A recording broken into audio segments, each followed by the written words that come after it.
And now at 5, the same gusty winds that we're dealing with here, making these 30s feel much colder. They may be moving to New York. I'll talk about that. It's staying cold.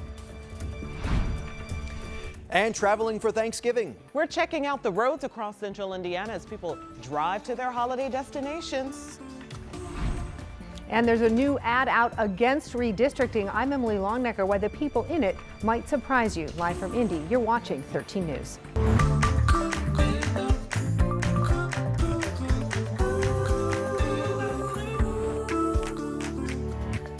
Good evening. We are tracking the impact of some cold weather and the wind on this night before Thanksgiving. And it's a big change as we head into the holiday. Rob's in for Angela tonight with a look at what you can expect if you're heading out tonight or in the morning. Yeah, I mean, it's going to be breezy tomorrow, maybe not quite as breezy as it was today, but the temperatures are actually going to be a little bit colder in the morning. So we may be dealing with wind chills that are going to be even colder than what they feel like right now. And then by Saturday, we've got a travel system that's going to impact travel. So let's kind of get right into it. Let's talk about those gusty winds. Look at the gusts, as high as 30 to 40, almost 45 miles per hour. During the course of the day, we saw some gusts that were over 50 miles per hour. You couple that with the temperatures that are in the 30s, and yes, we do have those wind chills that feel like they're into the teens, 20s, and 30s. But temperatures are going to be dropping for tonight, and as they do so, we'll also see the wind chill dropping. We talked about also that we've got a little bit of light snow that's been moving through. Most of this has been in the form of just some very light snow, a flurry here and there, or maybe some graupel. We saw that during the day today. Those are the little snow pellets that have been coming down. That should all move through overnight tonight. I don't expect any accumulation from this. This should move through without any real impact on travel.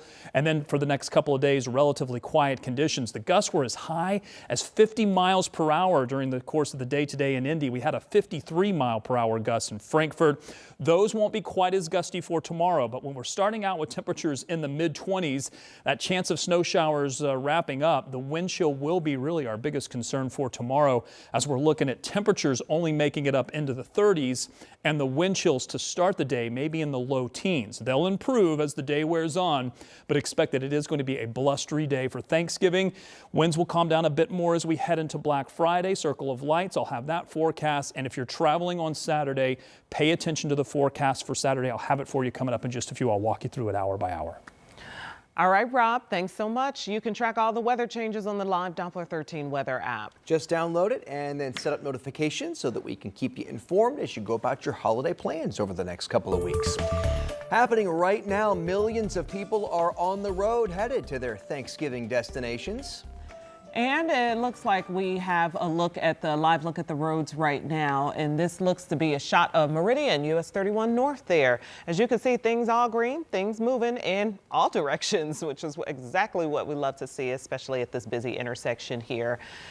And this is typically one of the busiest days on the road as families head home for the holidays. And that's why we sent our Brandon Schaff outside today. He's up in Boone County, joining us live from Whitestown, where he's been checking in with drivers. So what have you seen and what have you learned today, Brandon? How's it going? Yeah, good evening, Dustin and Felicia. Just one day out from Thanksgiving, and people are already making those cross-country trips to get to their destinations for Thanksgiving. Millions of drivers, even just here in Indiana, expected to be traveling around this time of year. State police saying that while that traveling is going on, they want safety to be those drivers' priorities. Well, with more cars, that means more travel time and the need to plan ahead. And they also stressed the need for drivers to be patient with each other and to certainly be paying attention behind the wheel. ISP will have organized patrols during the next few days. They'll use stats to determine where these crashes happen and increase patrols in those areas. Now, they also say that as this traffic volume is increasing, the number of crashes do too, and to certainly keep an eye out when you're driving on these highways. We're not taking the holiday off. We're actually going to increase some of our patrols, and so you'll probably see more first responders out there. With that being said, we're asking people, if you see those first responders on the side of the road, slow down and move over. Please give us room to work. We want to make it home to our families too.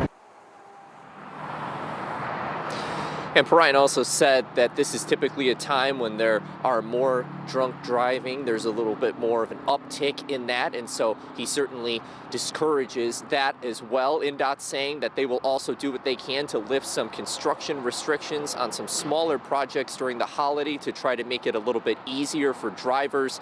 And a lot of major road work, that's usually done in the evening and on the weekends in Indy, but that won't be the case this weekend as everyone is returning from those Thanksgiving trips. And coming up at 6 o'clock, we will hear from a family that I spoke with at one of the travel centers here in Whitestown. They were making their way across the country, trying to make it all the way out to the East Coast by the end of today. So they had a long drive ahead of them, but they were certainly ready to do it. I'll tell you why they figured that today would be the best day for them to do it. And there's certainly a lot of cars already on the road. Dustin, Felicia, back to you. The good news is we can see traffic moving along just fine behind you. That's great because typically, or not typically, but often it's very congested this time of day in that area. That's true. All right, you stay bundled up there, Brandon. We appreciate you for bringing us that. That's Brandon Schaff live from Whitestown. The weather across the country is impacting flights today. This morning, flights coming out of Chicago O'Hare International Airport were delayed because of ice. And snow on the roads is causing problems in other parts of the country. If you take a look at these streets, this is Duluth, Minnesota. A snowstorm left a little more than 10 inches of snow in the area. And snow is also causing problems even further west. Look at this, Washington State. They're more used to this kind of thing out there this time of year. They expected 2 inches all the way up to a foot of snow across the mountain passes around Snoqualmie Pass, which caused some hazardous conditions. Again, those images coming out of Washington there. My goodness. Once they start talking about chains on the tires, yes, I'm done. You know it's November. I'm done. All right, NBC Nightly News with Tom Yamas is following the travel conditions across the country as well. And you can catch their reports, including one by Tom Costello at 6:30 right here on Channel 13. Right now, we want to get to an update on breaking news we've been following tonight out of Washington, D.C. In just the last 30 minutes, we learned there are conflicting reports about the conditions of the 2 National Guard members who were shot near the White House. West Virginia's governor first said the Guard members had died, but he's now walking back those comments. The shooting happened around 2.5 hours ago, about 2 blocks northwest of the White House. And now the mayor of D.C. is saying the Guard members were targeted. D.C. police say they have a suspect who was also shot. That suspect is in custody. The FBI is now helping out in that investigation. President Trump, who is not at the White House today, posted online about the shooting, saying the suspect will, quote, pay a very steep price. Well, tonight a person is in critical condition after a shooting on the east side of Indy, and it happened around 3 hours ago. Metro Police tell us they found the person who'd been shot near East 21st and Emerson Avenue just before 2 o'clock. Police have not shared any information about a possible suspect. And developing tonight, we're learning new details about the man who police shot and killed this week in Johnson County. So here, this was a scene at the Mitsubishi plant parking lot in Franklin, where officers and crime scene tape surrounded a semi. Indianapolis Metro Police say they were searching for 37-year-old Robert Beto, a person of interest in a recent homicide. Our Ashton Hackman explains how a violent domestic assault last summer put Beto back on investigators' radar. Long before officers confronted and shot Robert Beto in this Franklin parking lot, a violent incident inside his home last June had already put him on IMPD's radar. Newly unsealed court documents lay out disturbing allegations. Police say Beto pulled a gun on his then wife and threatened to kill her in front of several children in the home. When officers arrived that night, investigators say Beto barricaded himself, then jumped out of a second-story window and ran. A loaded handgun was later found in the grass below. Beto was never arrested, and the case was never filed. The Marion County Prosecutor's Office wouldn't say why. Detectives didn't return to the case until Monday, when they collected new witness statements about the June 2024 incident. Metro Police aren't telling us why they revisited that domestic violence case from last summer, but we do know police were back at Beto's home on Saturday investigating a vandalism case, and just steps away, the shooting death of his neighbor, 64-year-old Jeffrey Finkel. Metro Police won't name Beto as a suspect in that homicide, but say he was a person of interest in a recent one. By Monday, officers had an arrest warrant and a judge-approved order for a DNA sample. But after police shot and killed Beto on Tuesday, the case was dismissed the next morning. 2 investigations now moving forward, one closed by gunfire and one still searching for answers. In Indianapolis, Ashton Hackman, 13 News. Thank you, Ashton. Indiana State Police did not have any update on their investigation into the shooting. Metro Police tell us the names of the officers involved will be released as early as next week. We have an update now on the case involving a pregnant woman shot 6 times by police after a chase downtown. This happened back in 2023. Officers say Ariana Morris was the getaway driver for her boyfriend, who was accused of an armed robbery. Police say her boyfriend, Rictez Williams, shot at them during the chase before he and Morris got out of the car and ran from officers. This was near Lucas Oil Stadium. This is edited video officers released of the chase, by the way. Williams died in the shooting. Morris ended up giving birth to his daughter just a few months later. Today, we learned Morris has now agreed to a plea deal. She's pleading guilty to conspiracy to commit armed robbery. A judge will sentence her next year.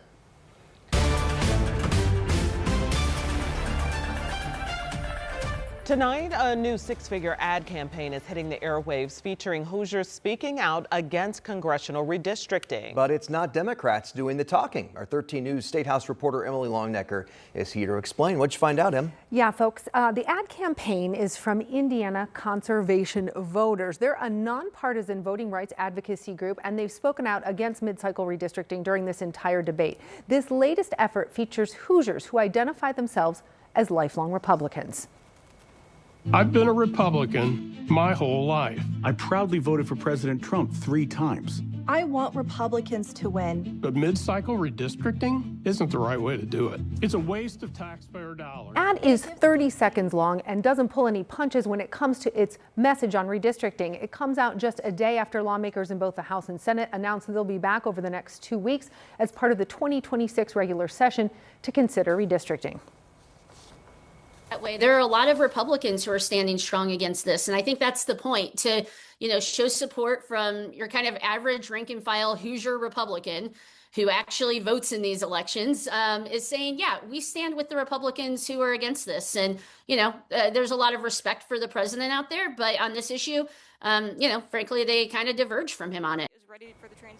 Last week, President Trump said he would support primary challenges to any Indiana lawmaker who did not support redistricting. Governor Braun agreed. This isn't the only campaign going on that deals with redistricting.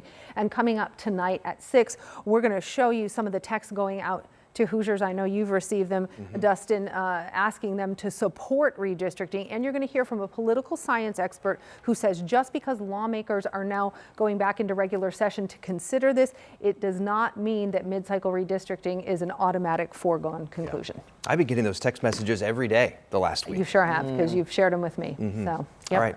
Thank you all. Okay. Appreciate it. And Emily and I have been following the debate around redistricting closely for months. And we talked about it again this weekend on Crossroads Politics with Nikki Kelly, the editor of the Capitol Chronicle. You can watch our conversation on the show. It's streaming right now on WTHR+. Well, they are moving their feet so others can eat. We're introducing you to some of the runners taking part in tomorrow's Drumstick Dash, and we're sharing why they choose to run on Thanksgiving morning specifically. That's ahead at 5:30. Rob? And it's certainly going to be a chilly one, a cold one, let's call it. Hey, we also have this system that's going to arrive on Saturday, walking you through what to expect if you plan on traveling across the region. And we got a huge AFC South matchup looming this weekend for the Colts. How Daniel Jones says the team is responding after that loss to the Chiefs. That's ahead in sports. Plus, dismissing the charges against President Trump. Why a Georgia prosecutor is dropping the election interference case.